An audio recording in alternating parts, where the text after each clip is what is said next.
আসসালামু আলাইকুম।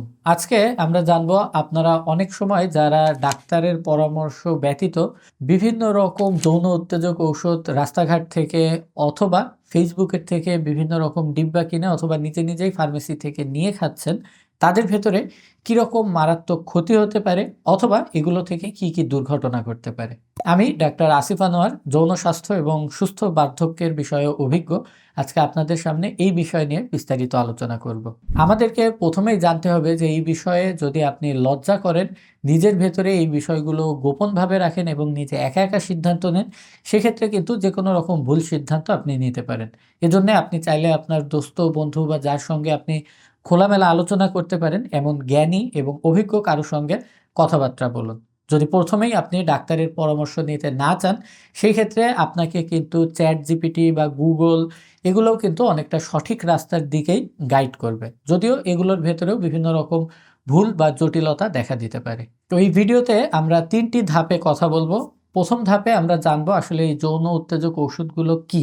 এর পরবর্তী ধাপে আমরা জানবো যে এখানে যদি আমরা ডোজের তারতম্যে খুব বেশি হেরফের করে ফেলি, সেক্ষেত্রে কী জাতীয় মারাত্মক দুর্ঘটনা ঘটতে পারে এবং কী কারণে ডাক্তারের পরামর্শটা এখানে জরুরি।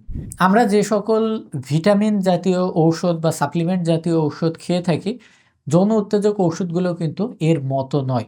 ভিটামিন হয়তো আমি যদি তারতম্যের চাইতে কিছুটা কম বা কিছুটা বেশি খেয়ে ফেলি, এতে হয়তো কোনো রকম জীবন নাশকারী ক্ষতি নাও হতে পারে। কিন্তু যৌন উত্তেজক ঔষধগুলো সাধারণত কাজ করে রক্তনালীর ওপরে, যার মাধ্যমে এটা গোপনাঙ্গের রক্ত চলাচল যেমন বৃদ্ধি করে, একইভাবে রক্তনালী প্রসারিত করবার মাধ্যমে কিন্তু আপনার শরীরের ভেতরের যে রক্তচাপ আছে এটাকে মারাত্মকভাবে কমিয়ে আনতে পারে। তো এই কারণে এই যৌন উত্তেজক ঔষধ, বিশেষ করে সিলডেনাফিল বা টাটালাফিল এই জাতীয় যে ভেসোডাইলেটর জাতীয় ওষুধগুলো রয়েছে, এগুলো কিন্তু আপনার ভেতরে যদি আগের থেকেই যে কোনো রকম প্রেশারের রোগ অথবা হার্টের রোগ অথবা কিডনির রোগ থাকে, সেক্ষেত্রে এগুলোকে কিন্তু অনেক জটিল একটা রূপে ধারণ করতে পারে। বিশেষ করে অজ্ঞান হয়ে যাওয়া, স্ট্রোক হওয়ার মতো ভয়ঙ্কর ঘটনা অথবা হার্ট অ্যাটাক হওয়ার মতো ঘটনা ঘটার রোগীও কিন্তু আমি আমার চেম্বারে পেয়েছি। তারা ডাক্তারের পরামর্শ ছাড়া ফার্মেসি থেকে বা অনলাইন থেকে ডিব্বা ওষুধ কিনেছে এবং পরবর্তীতে অজ্ঞান হয়ে গেছে অথবা হার্ট অ্যাটাক হয়েছে অথবা লিভার ফেইলিওর বা কিডনি ফেইলিওর এই জাতীয় জটিলতা তার ভেতরে সৃষ্টি হয়েছে। এবং যদি এই জাতীয় হঠাৎ করে ঘটে যাওয়া দুর্ঘটনা আপনার ভেতরে নাও ঘটে, আপনি যদি দীর্ঘদিন ধরে এই ওষুধগুলো খেতে থাকেন, তাহলে আপনার লিভারের ভেতরে এনজাইম নামক একটি রস কিন্তু বৃদ্ধি পাবে। এটা বিভিন্ন রকম ওষুধের জন্যে বিভিন্ন রকম এনজাইম কিন্তু দায়ী থাকে। যার ফলে দেখা যাবে আপনি আগে যে ওষুধটি ৫ পাওয়ারের খেলে আপনার যেমন রেসপন্স হতো, এখন আপনি ১০ পাওয়ারের খাবার পরও ওই ওষুধের ঠিক সেই রকম রেসপন্সটা আপনি পাচ্ছেন না। এবং এটার কারণে যে শুধুমাত্র আপনার শারীরিকভাবেই আপনি ক্ষতিগ্রস্ত হচ্ছেন, বিষয়টি কিন্তু এমন নয়, এর মানসিক দিকটাও কিন্তু মারাত্মক।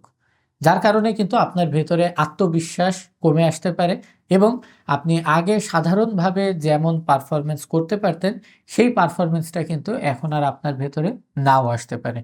এবং এই আত্মবিশ্বাস কমে আসার কারণে কিন্তু আপনার ভেতরে একটা যৌন ভয় তৈরি হতে পারে। এখন আসুন এর চাইতেও একটা মারাত্মক যে সমস্যা তৈরি হতে পারে, যেটা কিনা ক্যান্সার। এই ক্যান্সারটা কিন্তু আসলে ঔষধের জন্যে নয়, বরঞ্চ ভেজাল ঔষধের কারণে আপনার ভেতরে তৈরি হতে পারে।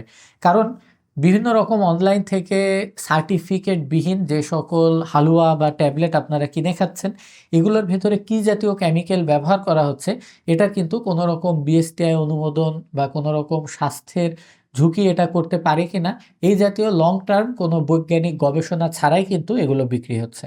যার ফলে ঔষধটাকে ঠিক রাখবার জন্যে যে সকল প্রিজারভেটিভ ব্যবহার করা হচ্ছে বা ঔষধের যে ক্যাপসুলের শেল, এটা ভেজিটেবল ক্যাপসুল শেল কিনা এই বিষয়ক পরীক্ষা নিরীক্ষা করা থাকছে না। যার ফলে এর ভিতরে থাকা প্রিজারভেটিভ, কালার অথবা এই ক্যাপসুলের ভেতরে থাকা রঙগুলো আপনার লিভার বা কিডনিতে কোনো রকম ক্যান্সার সৃষ্টি করতে পারে কিনা, এই বিষয়ক কিন্তু কোনো পরিষ্কার মতামত থাকছে না।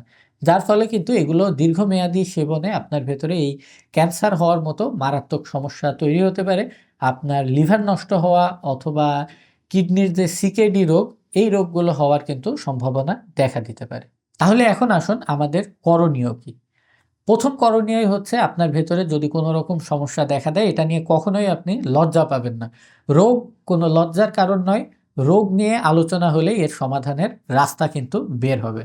এবং এর চেয়েও গুরুত্বপূর্ণ বিষয় হচ্ছে নিজে, নিজে খুব বেশি মাতব্বরির চেষ্টা না করা। কারণ আপনি নিজে যদি এই সমস্যার সমাধান করতে যেয়ে ভুল পথে পা বাড়ান, তখন কিন্তু একটা সমস্যার থেকে এটা একাধিক সমস্যা তৈরি করতে পারে। এবং যার কারণে কিন্তু আপনি নিজে ভুক্তভোগী হবেন না, সঙ্গে কিন্তু আপনার ওয়াইফও সাফার করতে পারে। এবং এই জাতীয় যৌন সমস্যাকে কখনোই আপনি হীনমন্যতা বা ছোট চোখে দেখবেন না। এই ছোট সমস্যাই কিন্তু পরবর্তীতে বড় এবং ভয়ানক কোনো রোগে পরিণত হতে পারে। এই কারণে প্রাথমিক পর্যায়ে অনেক সময় দেখা যায় এই জাতীয় সমস্যা কিন্তু শুধুমাত্র কাউন্সেলিং এবং সঠিক রাস্তা দেখিয়ে দেওয়ার মাধ্যমে সমাধান করা সম্ভব হয়। যার কারণে কিন্তু কোনো রকম ঔষধপত্র বা পরীক্ষা-নিরীক্ষারও প্রয়োজন হয় না। এ কারণে আপনার ঘুম, খাওয়া-দাওয়া এবং শরীরচর্চাকে গুরুত্ব দিবেন সবসময়। এবং সর্বোপরি আপনি একটা কথা মনে রাখবেন যে এই যৌন উত্তেজক ঔষধগুলো কিন্তু কোনো রকম ভিটামিন নয়। যার কারণে ডাক্তারের পরামর্শ ছাড়া এগুলো সেবনে অবশ্যই সতর্ক থাকবেন এবং চেষ্টা করবেন সেবন না করার। কিছু, কিছু মানুষের ক্ষেত্রে কিন্তু এই জাতীয় ওয়ান টাইম ঔষধও বেনিফিট নিয়ে আসতে পারে, কিন্তু সেটা আমরা ডাক্তাররা বিভিন্ন রকম পরীক্ষা-নিরীক্ষা এবং রোগীর শরীরে হাত দিয়ে তারপরে কিন্তু এই বিষয়গুলো আমরা নিশ্চিত করি।